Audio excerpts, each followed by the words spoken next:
కారం రంగు రుచితో ఉంటుంది. ఆచి మిరపపొడి అదరగొట్టే కారం రంగు రుచి. మంగళగిరిలోని తన ఆఫీస్ నుంచి శ్రీకాకుళం జిల్లా రావివలస గ్రామస్తులతో వర్చువల్ గా సమావేశమయ్యారు పవన్ కళ్యాణ్. వీడియో కాన్ఫరెన్స్ ద్వారా గ్రామస్తులతో మాట్లాడారు.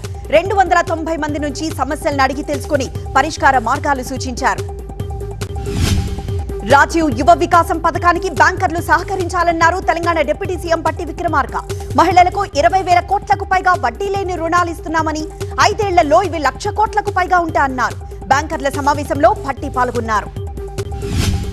మేడిగడ్డ బ్యారేజ్ పై కేటీఆర్ సంచలన వ్యాఖ్యలు చేశారు. కాంగ్రెస్ వాళ్లే మేడిగడ్డను బాంబుతో కూల్చుంటారని అనుమానం వ్యక్తం చేశారు. పిల్లర్లకు పగుళ్లు రాగానే దుష్ప్రచారం మొదలుపెట్టారన్నారు. కాంగ్రెస్ బీజేపీ ఇద్దరూ దొంగలేనని, నిజాలు బయటకొస్తాయన్నారు. తమ హయాంలో లిక్కర్ అమ్మకాలు తగ్గాయని, తన పాలనలో ఒక్క కంపెనీకి కూడా లైసెన్స్ ఇవ్వలేదని జగన్ అన్నారు. ఇప్పుడు టీడీపీ మద్యం కుంభకోణానికి పాల్పడుతోందని, 2014-19 మధ్య 5 కంపెనీలకే 69% ఆర్డర్లు ఇచ్చారని ఆరోపించారు జగన్.